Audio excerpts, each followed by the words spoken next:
started our 12th year of Science Cafe New Hampshire, and I see a lot of new faces here. So how many people, this is your first time being here? Great. And I heard Meetup was a success in terms of you finding out about it. Is that true? Meetup? I have an email through the Hampshire Astronomical Society. That's even better. Okay, we'll have to check that out. Okay, so thank you. Tonight's session is on SETI, the search for extraterrestrial intelligence. The panel here, I will introduce.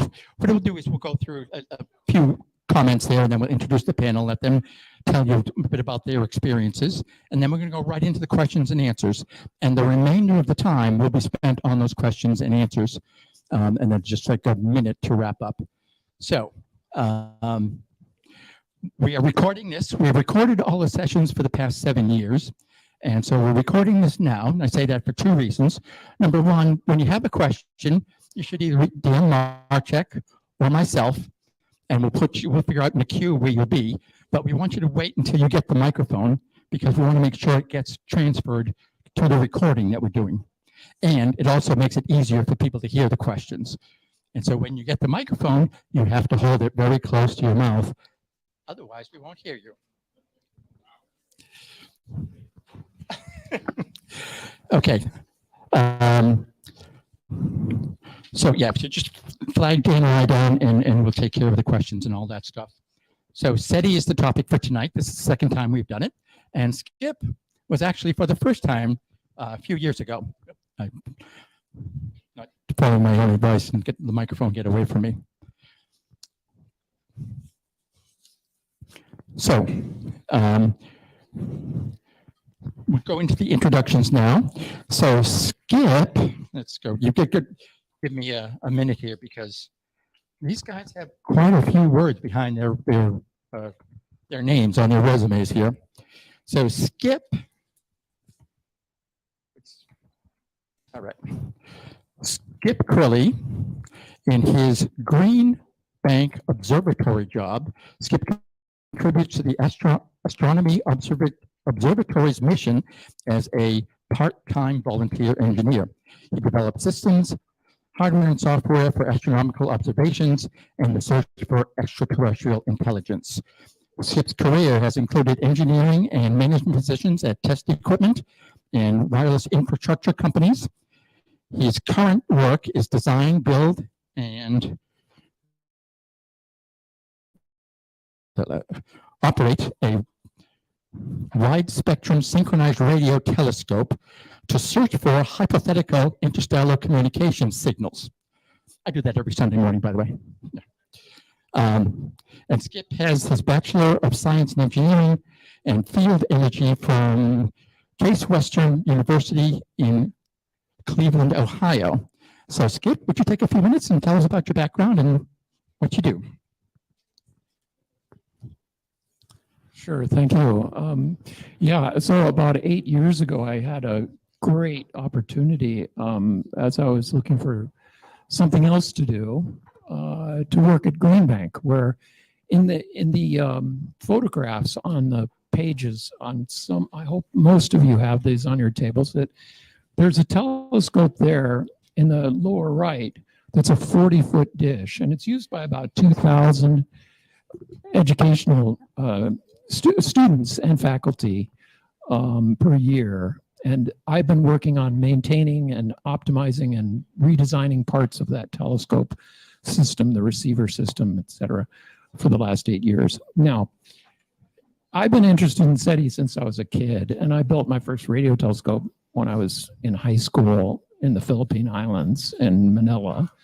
And I was trying to see if there were any strange signals coming from Jupiter, which I never did get into. But since then, I've spent most of my life in my spare time working on various SETI projects. And this is a current one that I now can work on full time. And so I've been doing this.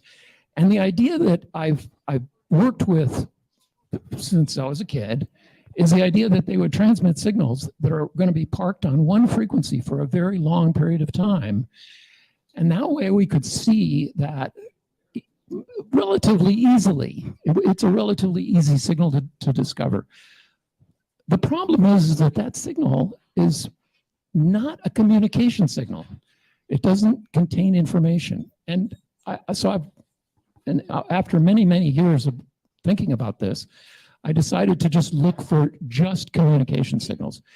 And I spent so much time tracking down radio frequency interference that was parked on one frequency that I now reject anything out of my software that I write. I don't receive, I don't even look at anything that lasts for a long period of time. Now, since this is all a hypothesis, I can do that because I have no claims that this hypothesis is the one, that says this is how it's going to happen. And in fact, there are dozens of hypotheses for everything that I look at. So what I've been doing is putting up to 3 telescopes together, geographically spaced in the country. And this is this photograph here, where one of them is on my farm in Dunbarton. Another one is in Colorado, a 60-foot dish. And then there's the 40-foot dish at Greenbank. And I've been running those since 2017 when I'm at Greenbank. So very intermittent work that I've been doing. And the idea is to look for pulses that are present on the same frequency at the same time on the 3 synchronized telescopes, up to 3. And I've been seeing some strange results, which of course everybody in SETI sees strange results. And they, so this is not unexpected at all. And so I have 4 preprint papers that I put into archive and that I've been presenting for the last couple of years at conferences on these strange pulses. And I'm now working on, I'll finish quickly. Okay, I think I can finish in a couple of sentences. I'm now working on a project to run a 24/7 simultaneous pulse detection system with a 40-foot dish in North Carolina, in a forest in North Carolina at a research institute, together with my 26-foot dish and any other dishes that somebody comes along and says, I'd like to try it out. Well, I'll be happy to build another one of my receivers and put it on those and run them. So that's the project that I'm embarking on now. And we'll see what happens. I again make no claims, and I have to continually work on the software to try to look at all the various other things that might be causing these strange pulses. Okay, and thank you all very much for coming here tonight. Okay, thank you, Skip, for showing up. We really appreciate it. And now we have Ken Houston. Ken is a visiting scholar at the University of California, Berkeley, contributing to the Breakthrough Listen project at the Berkeley SETI Research Center. Over his career, Ken has worked on a wide range of projects related to acoustics, RF, communications, signal processing. His SETI work has involved search strategy and various aspects of search systems design, including detection algorithms for drifting narrow-based signals. Ken has a bachelor's from Harvard University, a master's in engineering and computer and systems engineering from Rensselaer Polytech, and a master of engineering management from Tufts University. He's a member of the IEEE and previously served for 2 years as the chairman of the Providence section. Would you like give us a few words, Ken? Well, hello, everybody. Thanks for coming tonight. My interest has been in signal processing over my career. I don't know how many people are engineers here or really understand what that is, but basically I would call it the science of digging signals out of noise. Okay, and so I worked first for Raytheon in Rhode Island. Closer. Microphone closer. Sorry.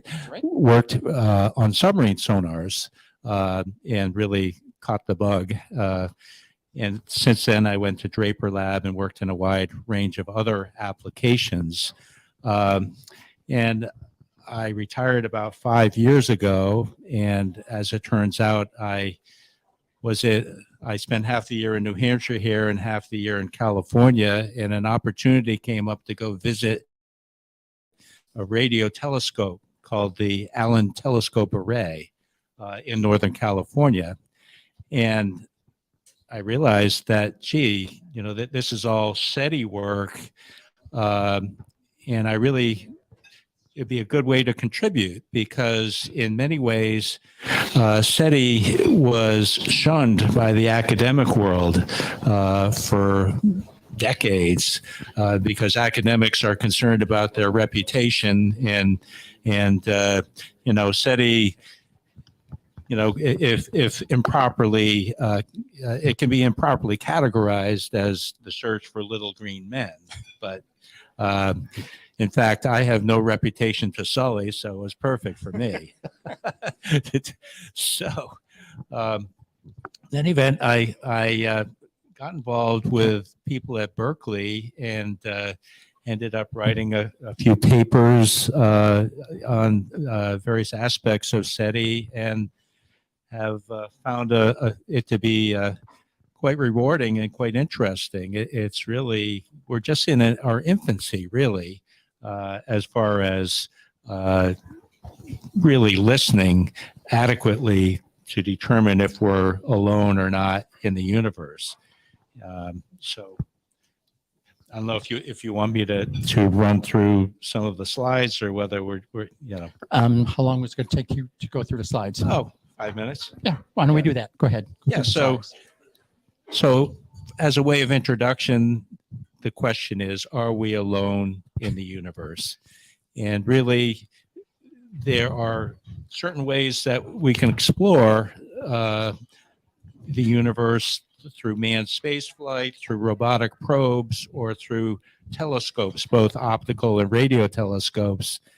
And the important thing to realize is that manned spaceflight and robotic probes really are limited to the solar system.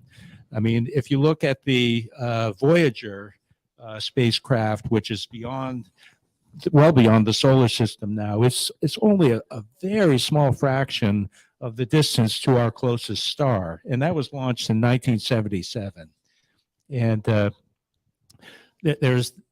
Berkeley has some support from the Breakthrough Foundation. There's a sister project involved that's called Breakthrough Starshot that's trying to send a probe to Proxima Centauri, which is like 4 or 5 light years away.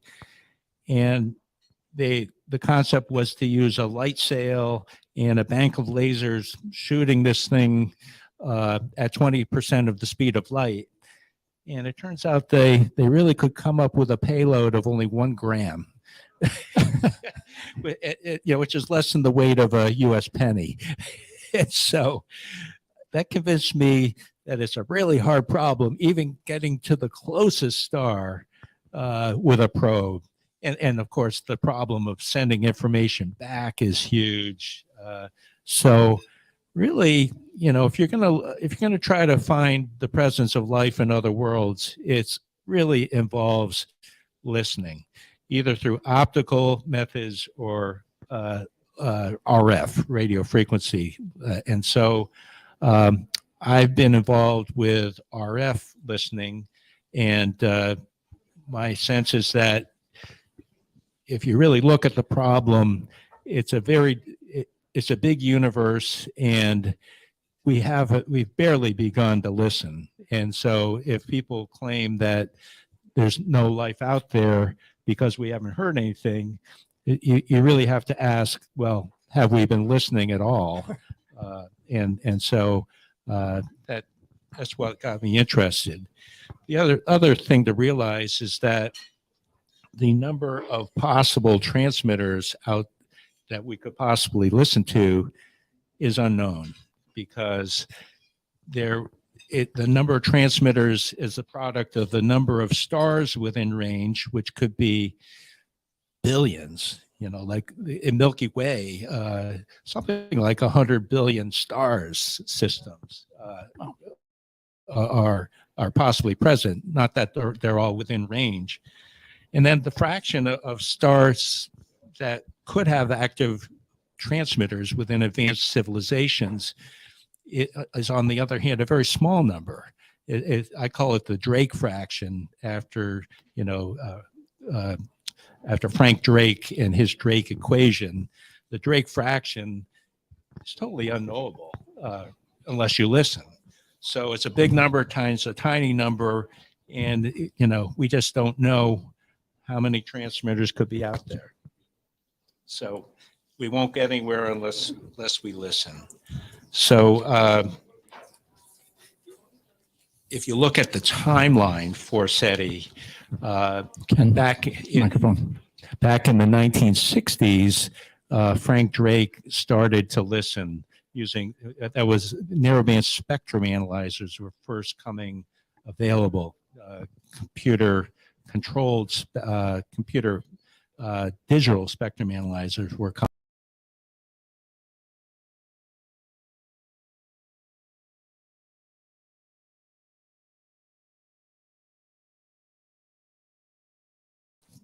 Because it was associated with the Golden Fleece Award of Proxmire and another senator from Nevada. They thought, taxpayer money should not go into listening for little green men. So basically, since then, it's only been private funding, which is at a very low level compared to what NASA could provide. And so, that people have done quite heroic things with private funding. A big thing came along in 2015 when a guy named Yuri Milner allowed or offered $100 million over 10 years for SETI research. And that's made a huge difference. There's a new momentum now. A large number of exoplanets have been discovered. Something called commensal observing has come on board, which means that the data paths going from radio telescopes can be intercepted, and you can have a secondary purpose, secondary objective for observation. You may have the astronomers dictating where you're looking, but you can tap off those signals and run them through a SETI receiver and have a very high percentage of possible observing time compared to, paying for telescope time in the past where you only get a small fraction. So that's made a big difference. And of course, the advent of large server racks, GPUs, has made the capabilities much greater. So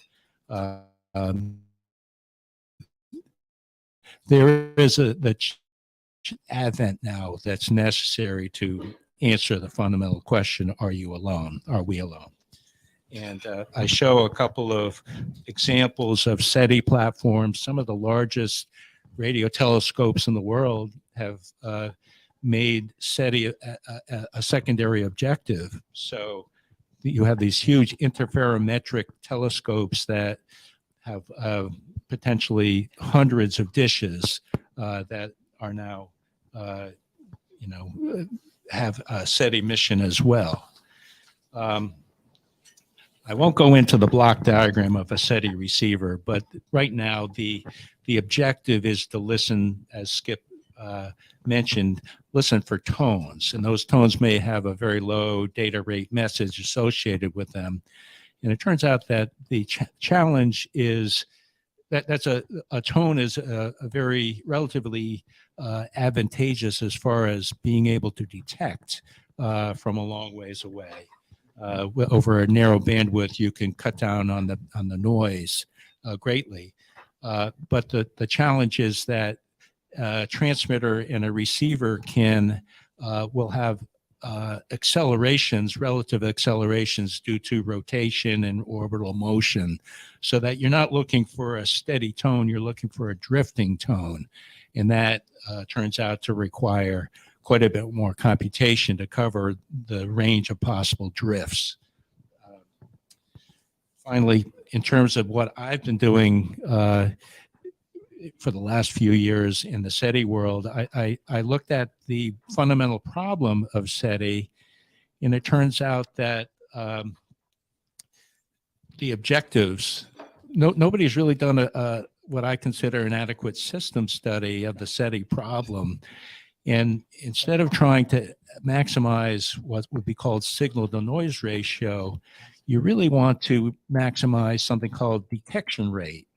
And Okay. it's a different problem. Microphone. Yeah. Oh, sorry. The detection, you can be have a very sensitive telescope that looks through a soda straw. And it turns out that the volume of possible targets that you could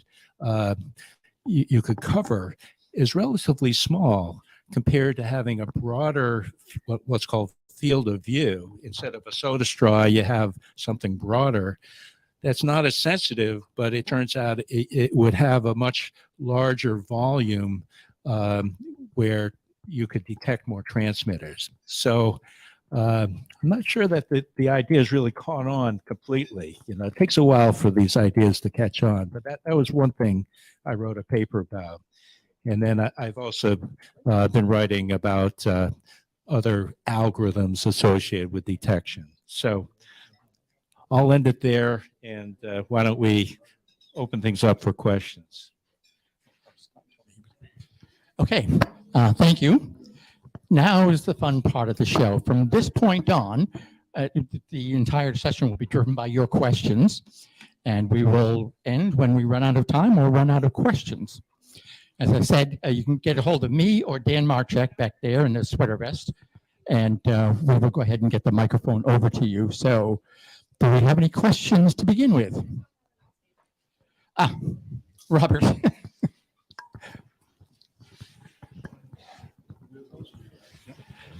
So our first question actually is going to come from AC, who's watching us on YouTube. Sent in, who asks, Skip, what frequencies do you monitor? Also, most of our current radio communications are digital and thus occupy wide bandwidths. How do you propose monitoring single frequency for SETI signal? Questions. I'm imagining that would come up. I look at 1400 to 1450 megahertz in 3.7 hertz bins, and I run 100% duty cycle monitoring those frequencies. I look for pulses that are a quarter second long. So that represents a matched filter in communications, which says that if you have a certain bandwidth, you should integrate for a certain period of time. And that's how a fast Fourier transform works. The question of communication systems and wide bandwidths that's an excellent question, because in general, if you know where you want to transmit your bits from point A to point B, you can use mathematics and physics to decide how to get those bits there at a particular speed. But in almost all of the modern communication systems, take LTE, for example, they also want to be able to transmit a very low quantity of bits, a very much longer distance. And this is why, even though you can get these huge multi-tens of megabits rates on your LTE cells, or hundreds of kilobits at a rate at a much longer distance. And one of the ways they help to make that happen is they transmit what are called reference signals that are contained within the spectrum. I think they're 15 kilohertz spaced. They're 15 kilohertz bandwidths that can be carried a very, very long distance. And there's many of them in the spectrum that they transmit in the LTE spectrum. This allows the signal to basically be detected by transmitting signals for a longer period of time than you would normally with a conventional wideband communication system. So I'm hoping that answers the question. The idea is I'm looking for things that are just in this one bandwidth, and the idea is that maybe somebody's sending us things on a variety of different bandwidths, and this just will happen to find those few pulses that are coming in on that one bandwidth. Ken, go ahead. Yeah. So Skip is working close to the what would you call it? The hydrogen line at 1.4 gigahertz, which is where the early SETI research was done. Of course, the challenge of this is we have no idea what signal the ET is going to transmit. Okay, and we don't. It ends up being involving game theory because you have to look at the problem and assume that ET has looked at the problem and you'll come up with similar objectives or similar waveforms. The you know, just based on basic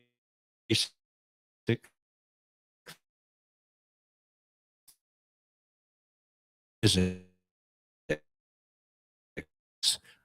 Okay.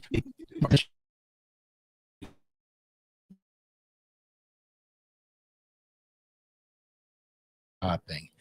But the challenge there is that as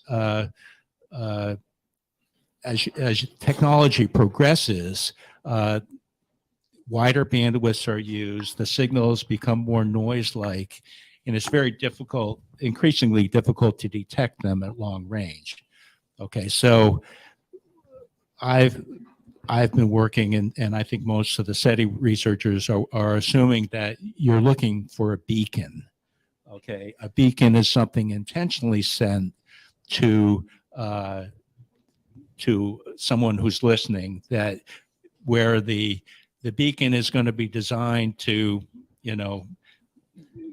so that the listener will have assume similar parameters to your for your communication signals. And so if you look at the problem of how a ET is going to be willing to transmit, you're going to realize that, okay, to get the most out of a given amount of power, it's got to be a limited bandwidth.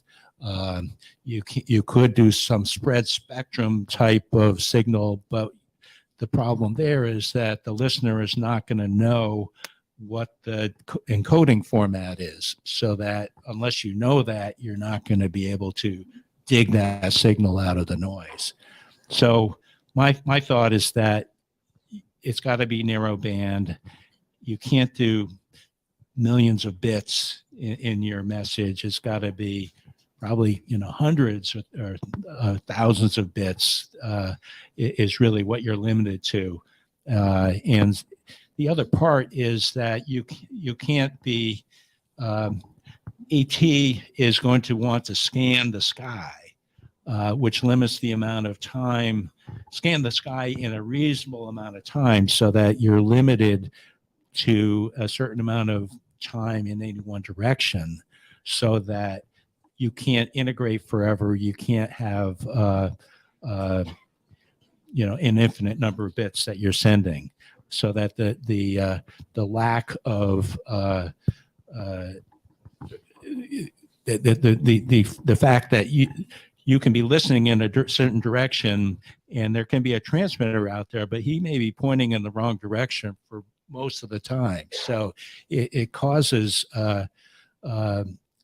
you to have a very low detection rate unless you assume, you just have to be listening over a very wide field of view if you're the receiver.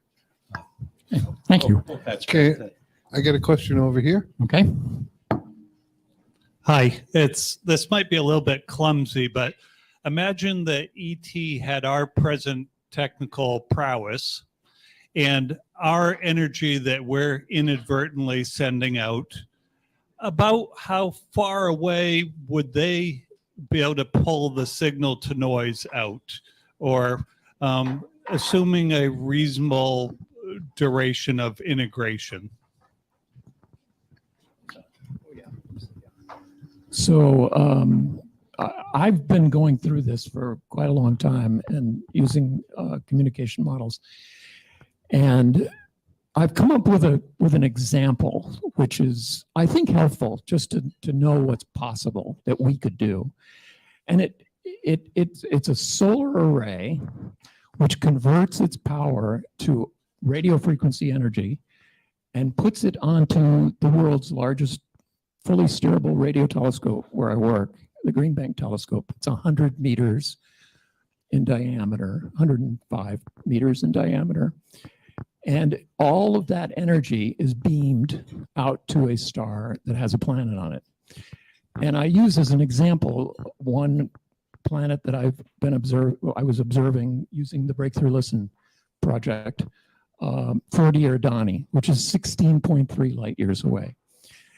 And with a 40-foot telescope at Green Bank that I use with my filter, my 3.7 hertz filter, I could get a detectable signal from that transmitter on 40 Eridani.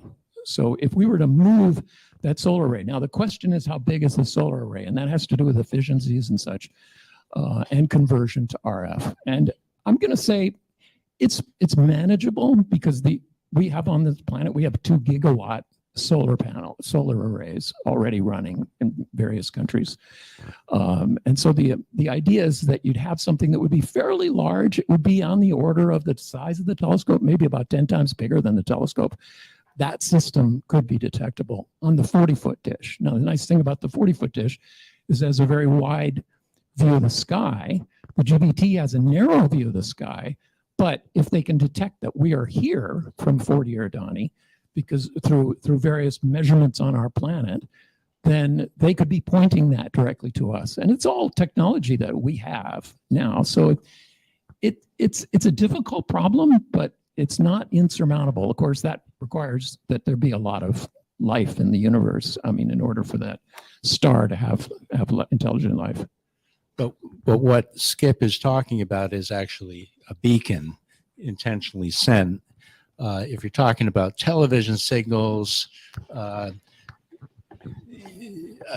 in my one paper, I looked at, typical what are called EIRPs, effective isotropic radiated power. Okay. And if you're doing beacons, you may be able to do, you may be a factor of 1 million more for beacons versus incidental signals like radar or television signals or FM radio, things like that. So the ability to listen to incidental signals is really quite limited in my view. You're not going to get very far. You might get tens of light years kind of numbers, but that's in the grand scheme, that's not very much. Okay, the next question is over here, and excuse me for reaching over, but I'm trapped in that.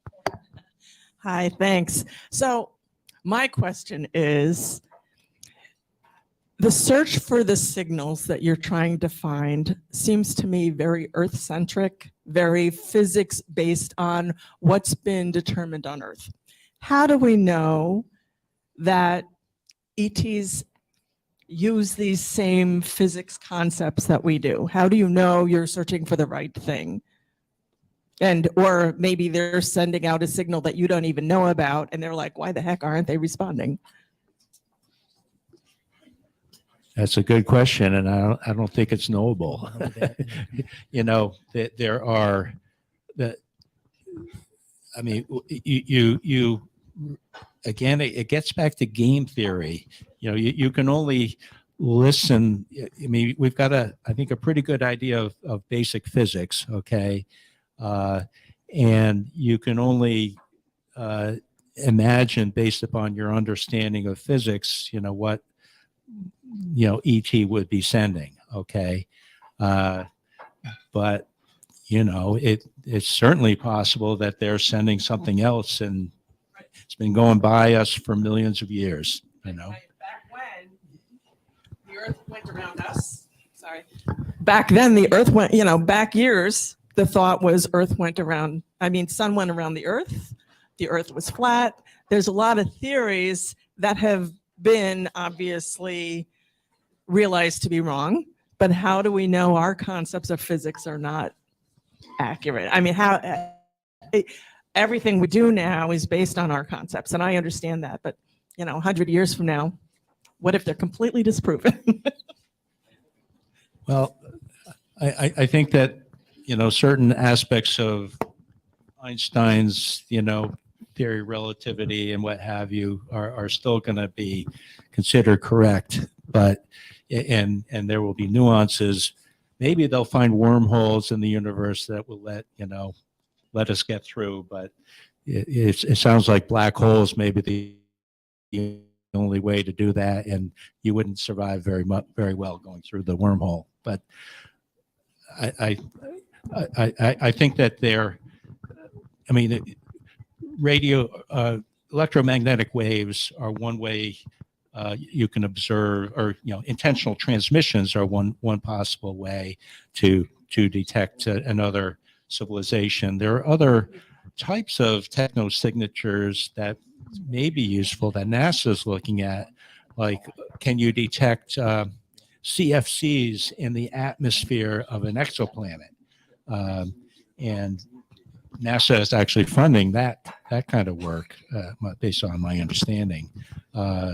So that the advantage there may be that the persistence of the signal would be greater compared to a very small duty cycle of a scanning transmitter.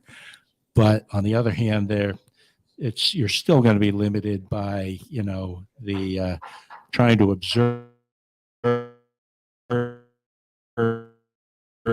an exoplanet directly with the back sensitivity you need to see all these spectral lines and infer CFCs or nitrous oxide or whatever,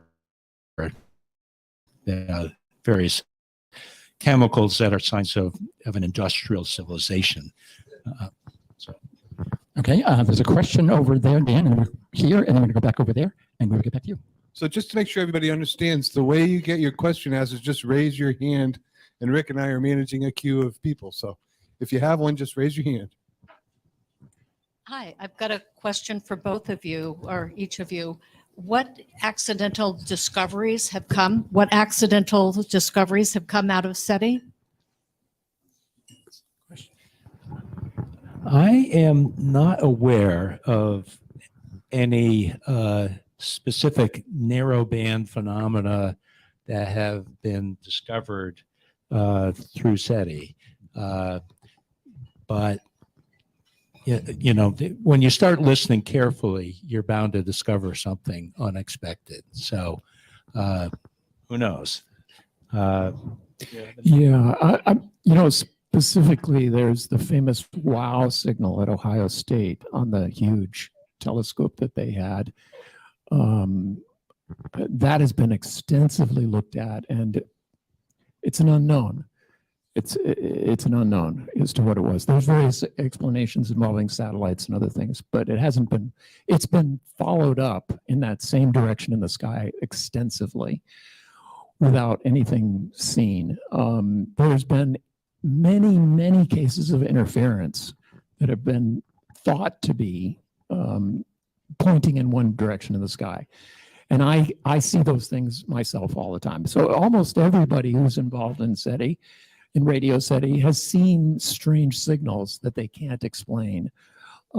There's been microwave ovens that confounded people for years as they tried to find out what was causing something. And in some cases, actually, they created new fields, for example, in fast radio burst detection, looking for these things.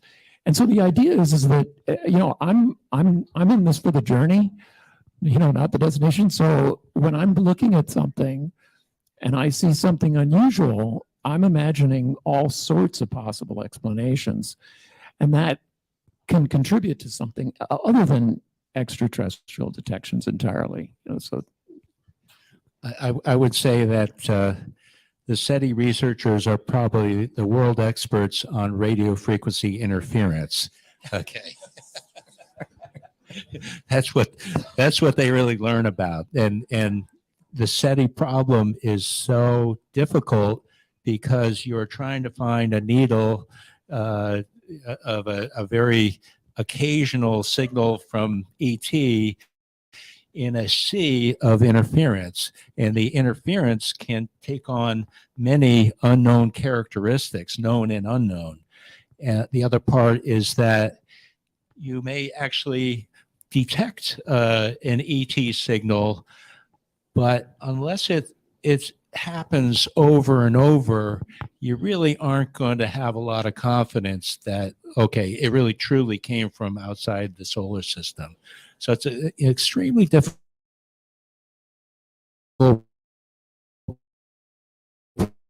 problem, techniques to suppress earthbound terrestrial interference. That's really a challenge. Okay, next question's right over here. Hello. So I guess I was thinking just like from a psychological perspective. Like humans are kind of uniquely social among most earth animals aren't social, and most social animals aren't social like humans are. So if ETs have no psychological interest in announcing they're there or to attempt to communicate with anything else, like if that's the common thing, how would you go about trying to find something essentially just listening in if nothing's going to scream I'm here? Because like humans are trying to find things and trying to announce that we're here in the universe. But like, how would you find something that, well, maybe not hiding, isn't going to announce it? Yeah, so there's biologist E.O. Wilson has written about this idea of civilizations and what they do when they gather together. And I think I read in one of his books that there are only about 8 types of communities in nature that form groups that are assigned specific purposes, like in our case, searching for signals from radio telescope from other civilizations. I think, if I'm not mistaken, 7 of them are varieties of ants. Okay. So it seems that getting to the point where human beings are right now is just something that, of course, I think is probably inevitable as life evolves. But it does have to have certain attributes in it, which involve things like specialization of effort and work for the community, and that's a fundamental need. And if that doesn't exist, and if there's individualism, and also the question of altruism comes in, if they have no altruism for other civilizations in the galaxy, then you're right. You know, what we're going to be, you know, this is a big waste of time. Yeah. I thought you were going to ask about what do we do if we detect ET?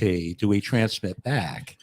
Which is a very important topic, and has actually been attracting a lot of academic interest.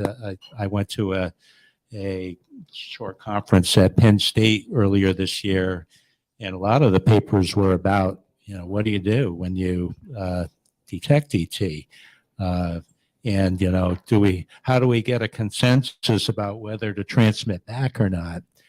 And I think those people are doing a lot of interesting work, but I think they've got a fair amount of time to come to a consensus, because we need, if you look at the numbers,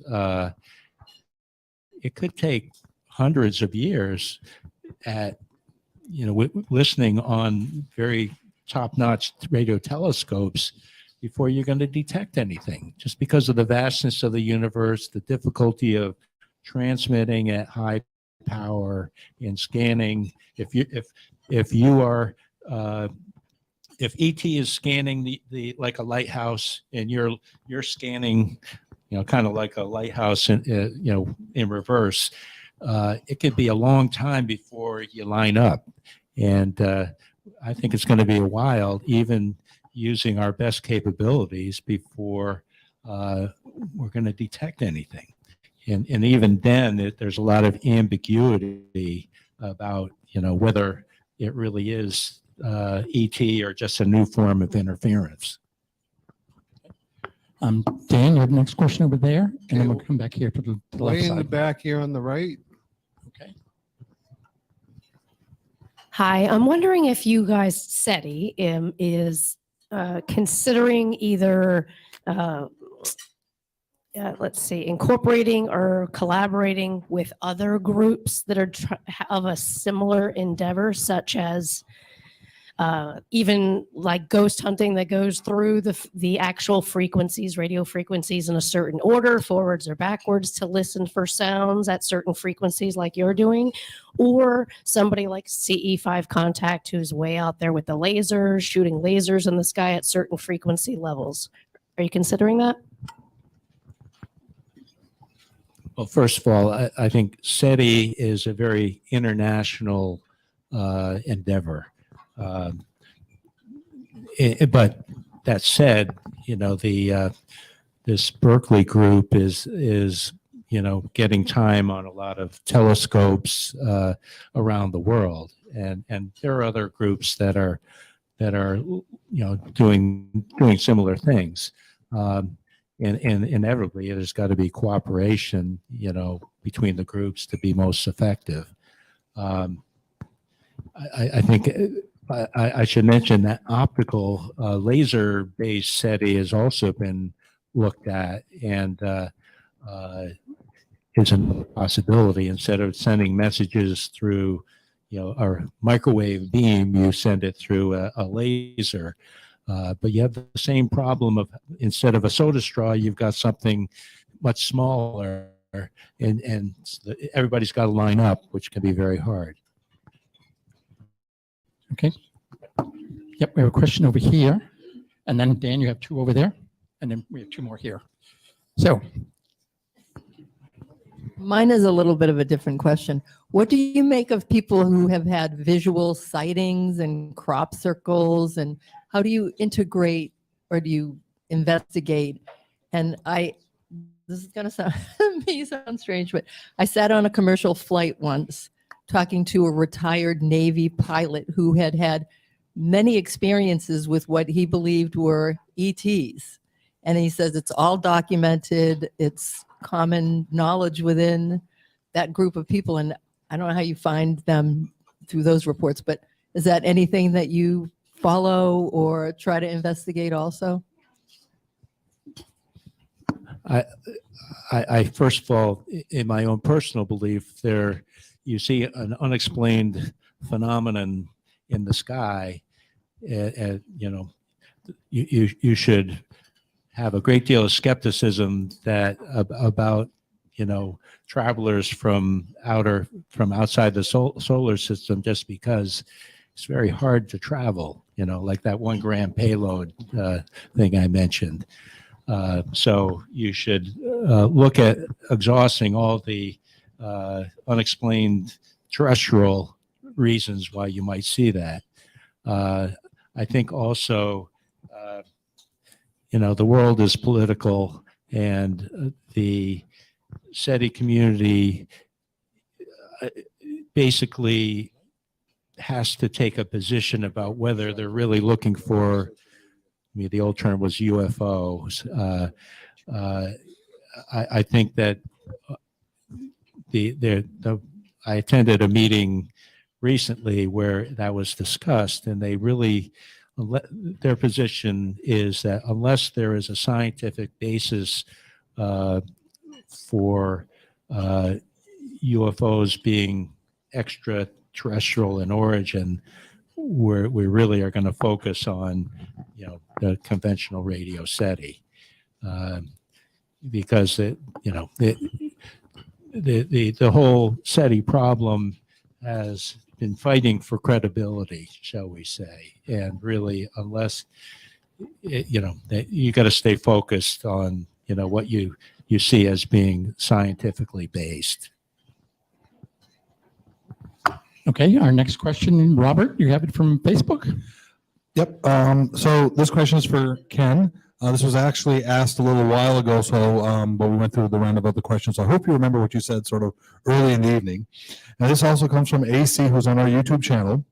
And he asks, Ken, are you proposing something like a super GHIME gimme SETI dedicated receiver?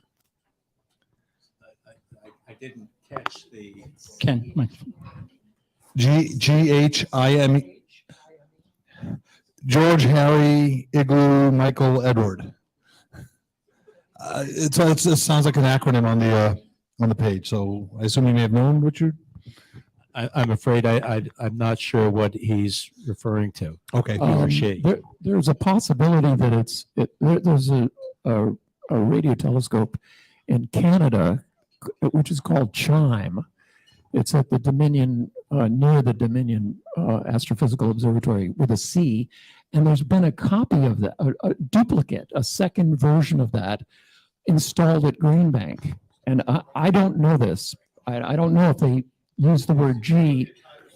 It could be a typo, or it could be that they're referring to the Green Bank instrument. And it turns out that the answer to that is possibly yes, because the way those telescopes work, the CHIME telescope and the one at Green Bank, the new one that they've just brought online, is that they look in many, many directions simultaneously by trading off the steerability cost to the back end cost, the computers, the graphics processors, the things that perform many, many measurements simultaneously using many, many elements. And that's one of the reasons why those design of those cylindrical telescopes that you've seen have made such discoveries. They're amazing fast radio burst discoveries recently, and they're continuing to do that. And so if that's what the G is, then I would say yes, that's important.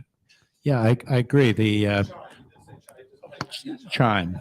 I think one of the problems with listening on what are called interferometric telescopes is that they are essentially have very large spacings between the individual dishes, which means that you get great resolution, but it's extremely hard to cover a wide field of view.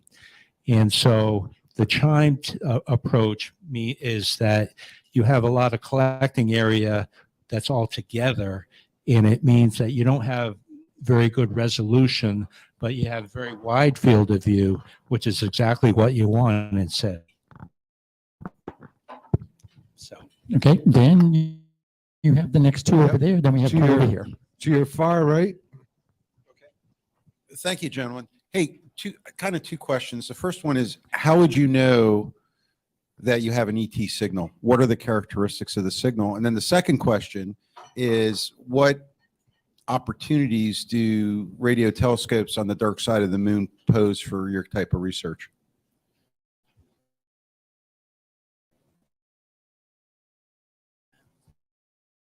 very good questions. See, of an ET signal that would involve essentially planar wavefronts coming in and hitting the respective dishes at a time that at a phase that would be associated with a long distance planar wave, which often does not occur for earthbound signals. That you're going to, for earthbound interference, you're going to be receiving different amplitudes and phases on the respective receivers of all the dishes, so that consistency without a lot of smearing of signals and things like that is really what you're looking for, so that it helps to have a large number of dishes that you can listen to simultaneously and then go back and look at the characteristics of the magnitude and phase, how well matched everything is. What was your second question? The second question was, what's the ramifications of radio astronomy observatories on the dark side of the moon? Okay. Well, the dark side of the moon, of course, would be relatively free of interference. So there are certain efforts by SETI researchers and radio astronomers to make the moon, the far side of the moon, a protected RF zone to allow observations that are relatively pure.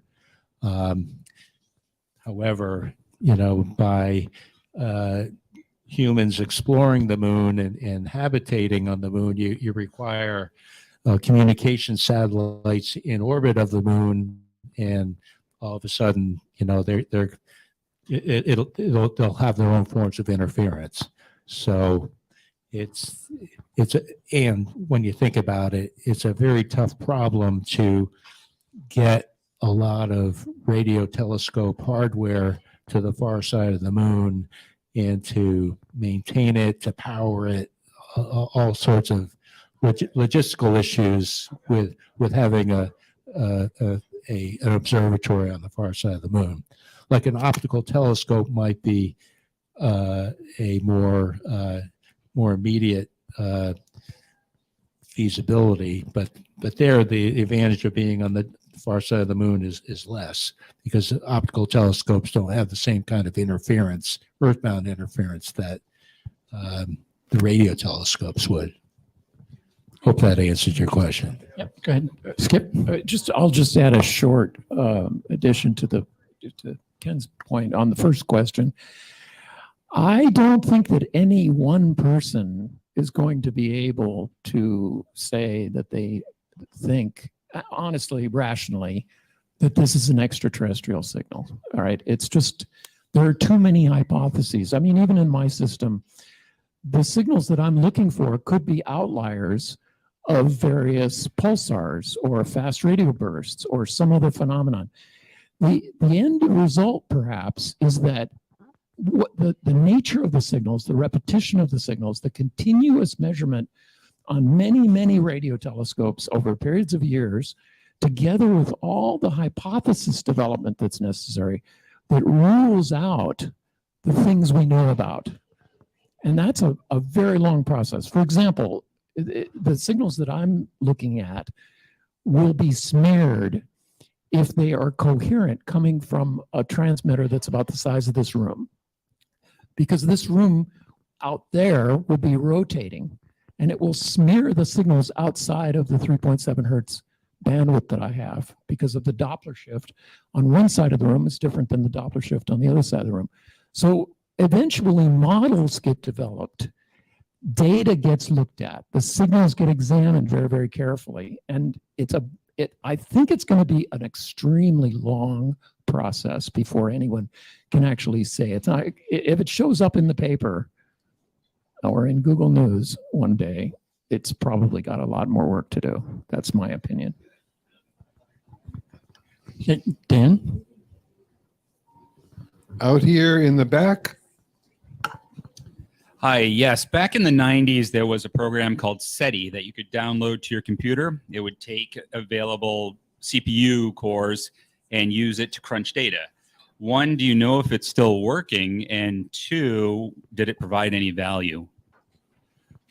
My understanding is that while it was a very successful distributed computational achievement, to use all these cycles, wasted cycles on your home computer, by having a SETI screensaver, I think that my understanding is that the collection has been shut down because they really didn't have,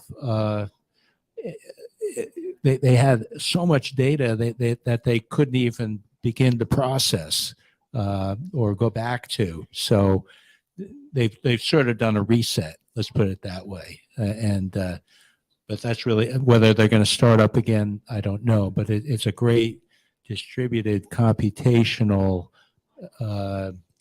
project. So we'll see. Okay. Next question's right up here in front. Hi. So, in popular culture, we've been given the impression that we've been shouting out into the universe for 100 years. And based on your statement, it sounds like nobody's hearing us shouting because we're not shouting that loud. And I may be mistaken by that, that interpretation, but that's kind of what I got out of that. And the assumption that we're going to find other civilizations who are probably shouting just as loud as us without giving, I get that there's both halves of that. Do we really want to signal somebody and go, hey, we're here, really, really loudly? But the assumption that some other civilization wants to do that too, and we're looking for that, I'm kind of, there's that dichotomy, and I don't know where to go with that. But part of my question is it really that we're whispering out into the universe instead of shouting? And then why do we think anyone else would be doing anything else? I think that you're correct in that terrestrial or signals that are used locally, over time, power is a very important cost associated with transmission, and the normal progression of technology will be to be more efficient in terms of power and perhaps bandwidth, so that you won't be shouting as loudly as your technology progresses, perhaps. There is the possibility of, like cell phones, if taken in aggregate, could be, even though your individual cell phone may be on the order of a watt transmission, in aggregate, they may be gigawatts.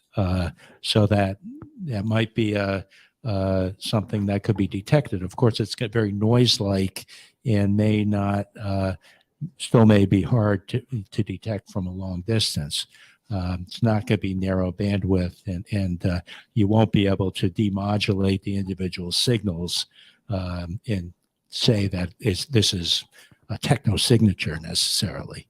So, in any event, it's really beacons that I think are going to, that can be loud enough and directed enough to really result in detections with us listening.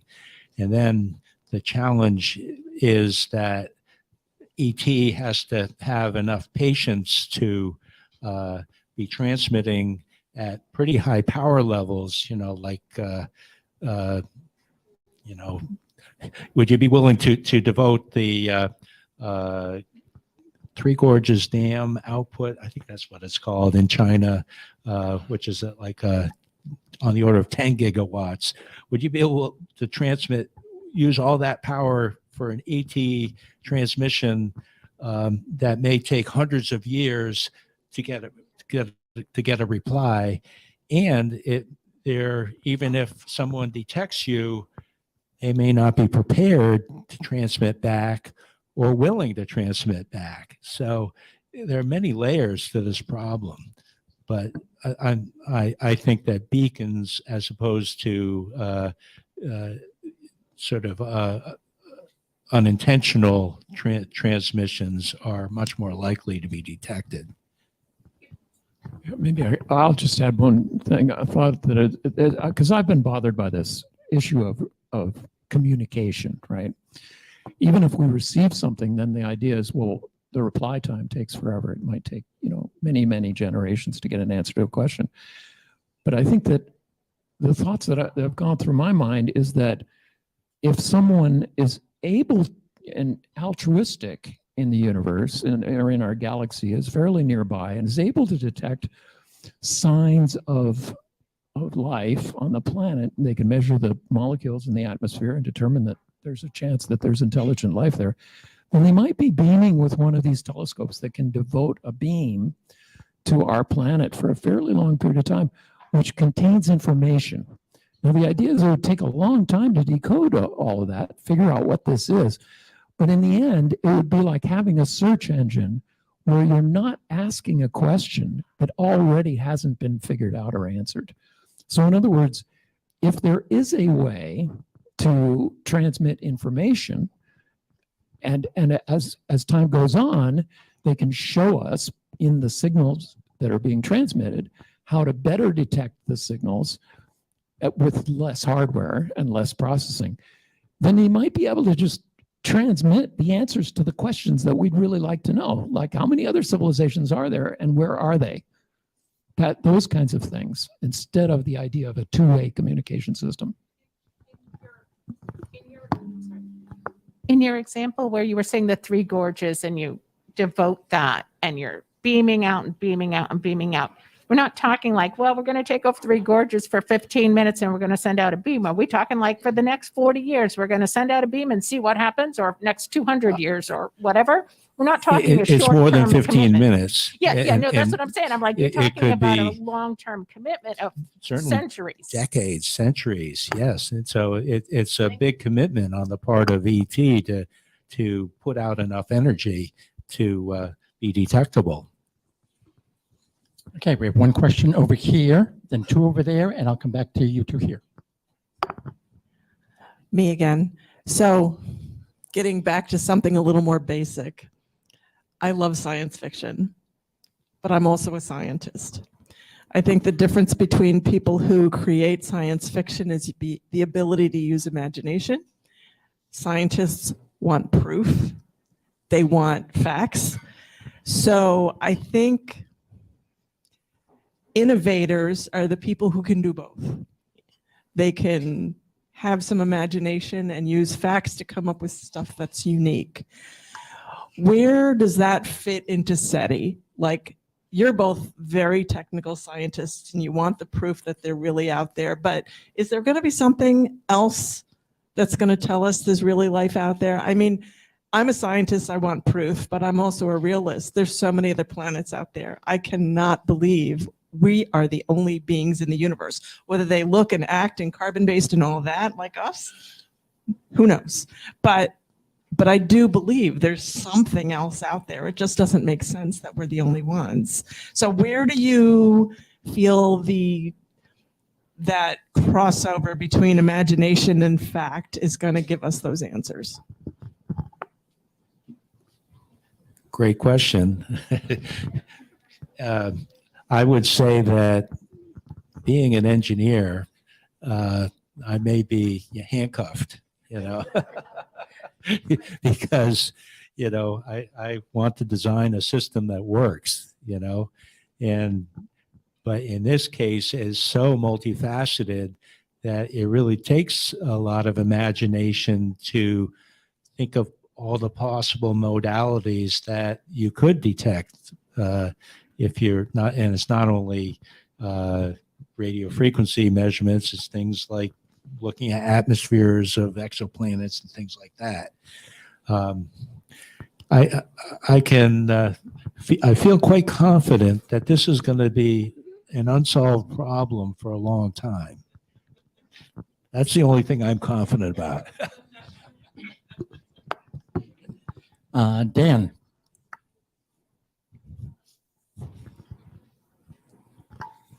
Okay, way here in the back.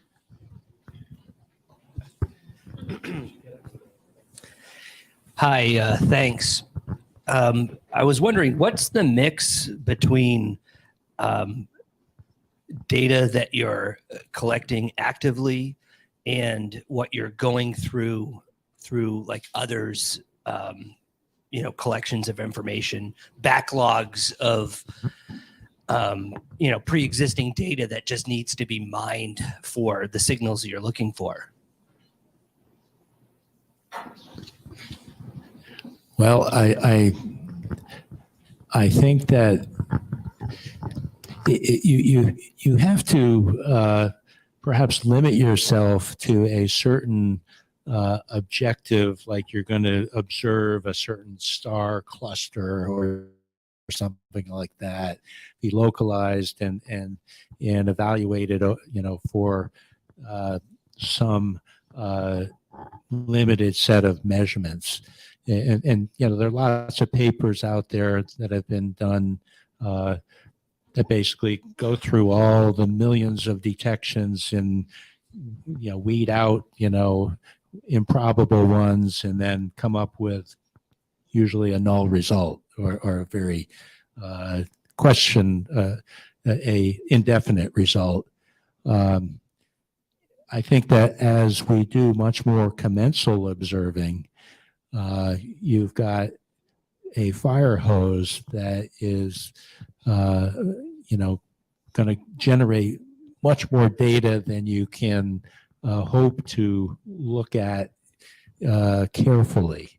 And so it's not only a measure of detecting a wide range of possible targets, but also you have to automatically assess them. It's almost in real time, or else you'll just have this tremendous backlog that you can't get through. And so it's hard to say what is a harder problem, the initial detection or all the filtering that needs to be done afterwards, but both needs to be done. Dan has one more, then we have two over here, and we'll come back to you. Yes, thank you for being here this evening. Two quick questions, just directionally and coverage-wise. Do either of you have an estimate of how much from Antarctica to New England, Asia, how much of the arc and the observable universe are we actually able to see or try to get signals from? Do you have an estimate? And do fast radio bursts or the galactic plane or the center of our galaxy actually wipe out 80, 70% of what you're able to get signals through when you're trying to observe? Well, I think from what I've seen in terms of strategies with observing, much of the what do you call it, the observational sphere will be covered, but it's really a case where you're doing commensal observations, and it's a matter of where the astronomers want to look. So so you can't. I mean, there are wide area surveys going on, but I'm not sure what the proportion is of wide area surveys to specific targeted surveys, but I think the targeted probably are much greater.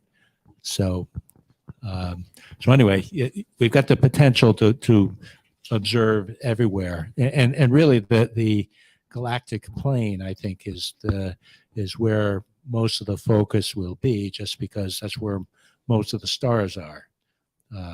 So. Yeah. Yes, I agree with it. The idea of pointing very large telescopes at individual stars is most recently, the last 15 years or so, more common than just doing broad searches of the entire sky. And the reason is, as Ken said, the chances of a signal being anywhere is higher if you can.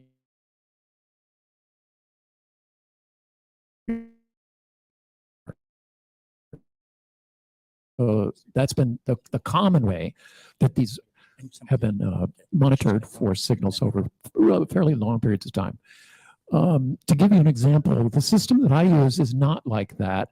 I scan a 1 degree arc across 24 hours along the right ascension direction. So, the system I have, which is a few, 40-foot dishes or so, is looking at only 1 degree out of the sphere, but it does it 24/7. And the one of the objectives of what I'm doing is to be able to give me all of those right ascension directions on the sky every day, a repetition of a scan through it, and to look for repetition that occurs in that sense, so that it's a tiny bit of the sky, but it's a repeated part of the sky for 5 years that I've been doing it. Okay, next question is right here in front. So many years ago, I read a paper, and it was discussing how basically the way we define life, since the only life we can find is Earth life, we'll only find Earth-like life because of the way we define life. And that makes sense. We can't find a needle in a haystack. We don't know what the needle is. What is the needle you're looking for? Like, what is an ET signal that says, okay, yeah, I think that's intelligent life. Like, how do you do?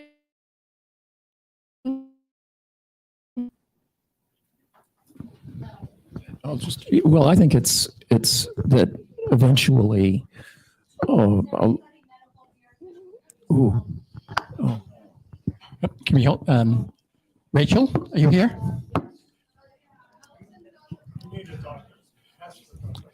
We need a doctor. Thank you.